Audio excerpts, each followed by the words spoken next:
اور اس کے بعد قسطنطنیہ فتح ہوگا. قسطنطنیہ فتح ہوتے ہی دجال ظاہر ہو جائے گا، دجال کا خروج ہوگا پوری دنیا میں. لیکن یہ بڑی جو علامتیں میرے آقا نے بیان فرمائی کہ دجال کا ظاہر ہونا، اس بڑی جنگ کا ہونا، میرے آقا فرماتے جس نے مسجد اقصی بیت المقدس سے عمرے کا یا حج کا احرام باندھا اور مسجد اقصی سے مسجد حرم تک آیا، عمرہ کیا یا حج کیا، جو کچھ بھی پچھلے زندگی میں کیا تھا اللہ سب معاف فرمائے گا. اور روایت میں یہ بھی وجبت لہ الجنہ، اس کے لیے جنت واجب ہو جائے گی.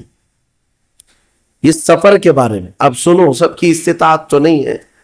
حضرت بی بی میمونہ نے یہی سوال کیا کہ جس کی طاقت نہ ہو میرے آقا وہ کیا کرے.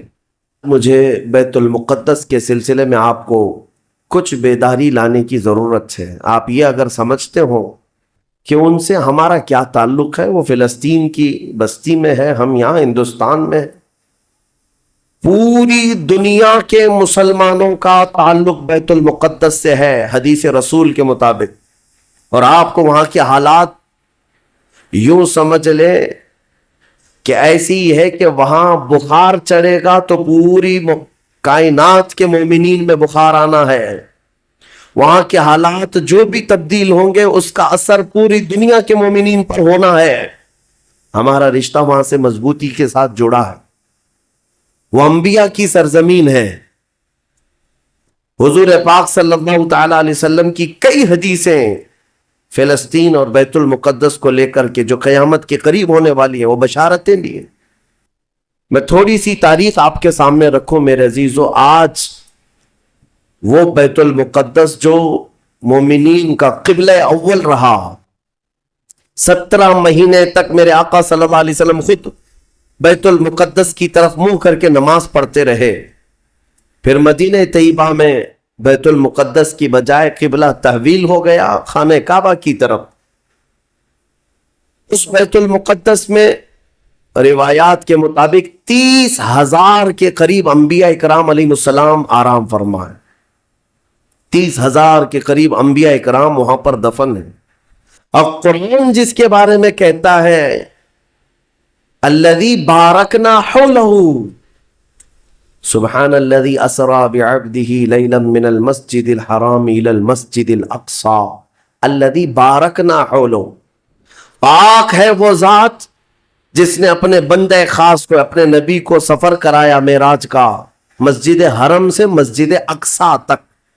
مسجد اقصی کا ذکر آیا ہے 15ویں پارے کے شروع میں، اور مسجد اقصی تک سفر کرایا. کون سی مسجد؟ اللہ فرماتا الذی بارکنا حولہ، جس کے ارد گرد ہم نے برکتیں رکھی ہیں، جس کے ارد گرد برکتیں رکھی ہیں.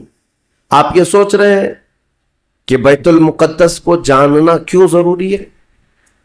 یہی سوال حضور پاک صلی اللہ تعالی علیہ وسلم کی زوجہ مطہرہ، ہم مومنوں کی ماں سیدہ میمونہ رضی اللہ تعالی عنہا نے عرض کیا تھا افتنا یا نبی اللہ عن بیت المقدس، یا رسول اللہ صلی اللہ تعالی علیہ وسلم فی بیت المقدس، بیت المقدس کے بارے میں آپ ہمیں کچھ ارشاد فرمائیں. وہ کیا ہے، ہمارے لیے کتنی اہمیت کا حامل ہے بیت المقدس؟ نبی پاک صلی اللہ تعالی علیہ وسلم نے فرمایا انہ ارض المحشر والمنشر، وہ زمین تمام لوگوں کے حشر کی جگہ ہے،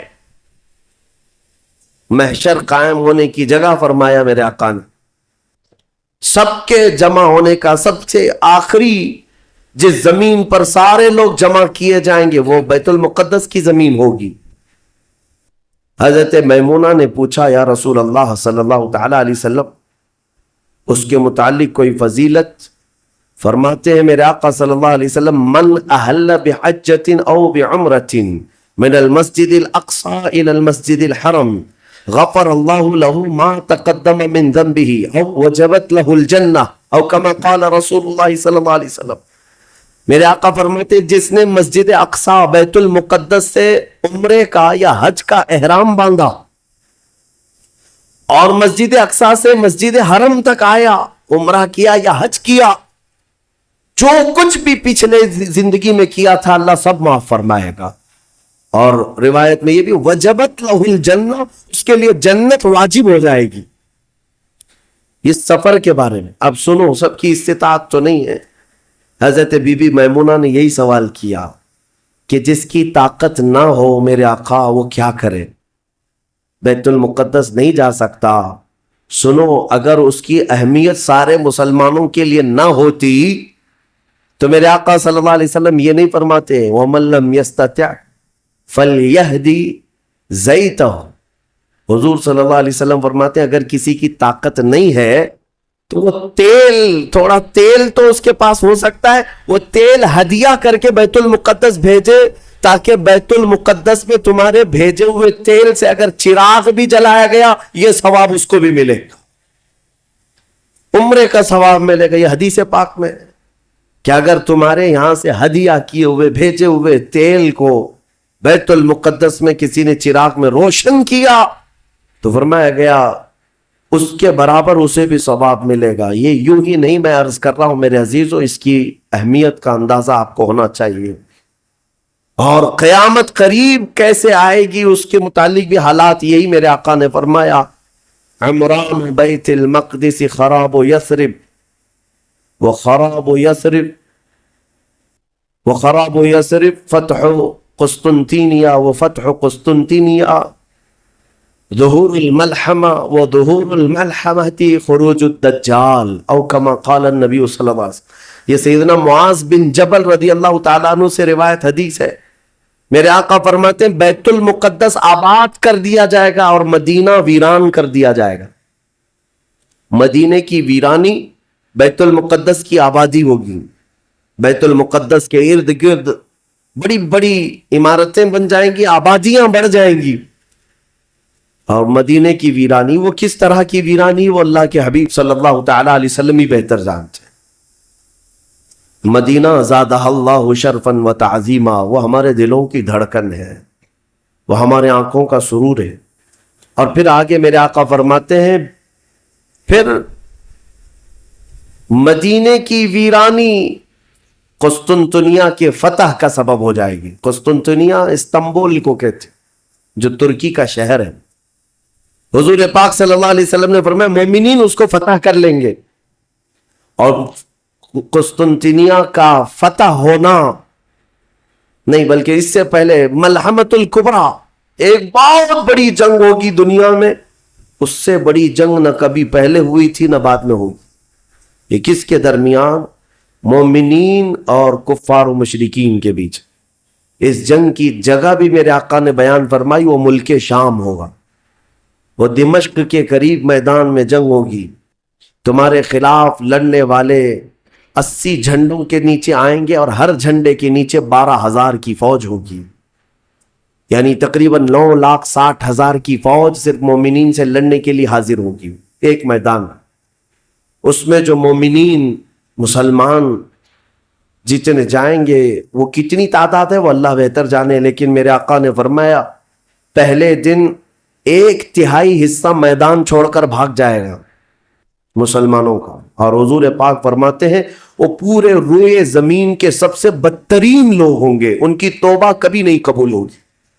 جو میدان چھوڑ کر بھاگ چکے ہوں گے ان کی توبہ کبھی نہیں قبول ہوگی. دوسرے دن 1/3 جماعت 1/3 جماعت مومنین کی شہید ہو جائے گی، سب قتل ہو جائیں گے. اور حضور فرماتے ہیں وہ روئے زمین کے سب سے اعلیٰ قسم کے شہداء ہوں گے، سب سے افضل شہداء ہوں گے. اور میرے آقا صلی اللہ علیہ وسلم فرماتے ہیں 1/3 حصہ مسلمانوں کا باقی ہوگا، اللہ رب العزت اسی ٹکڑے کو فتح عظیم عطا فرمائے گا، فتح سے ہمکنار ہوں گے. اور اس کے بعد قسطنطنیہ فتح ہوگا. قسطنطنیہ فتح ہوتے ہی دجال ظاہر ہو جائے گا، دجال کا خروج ہوگا پوری دنیا میں. لیکن یہ بڑی جو علامتیں میرے آقا نے بیان فرمائی کہ دجال کا ظاہر ہونا، اس بڑی جنگ کا ہونا، یہ قسطنطنیہ کا فتح ہونا، ان سب کی اسٹارٹنگ کہاں سے ہوگی؟ وہ بیت المقدس سے. اس لیے بیت المقدس کو سمجھنا ہمارے لیے بہت ضروری ہے.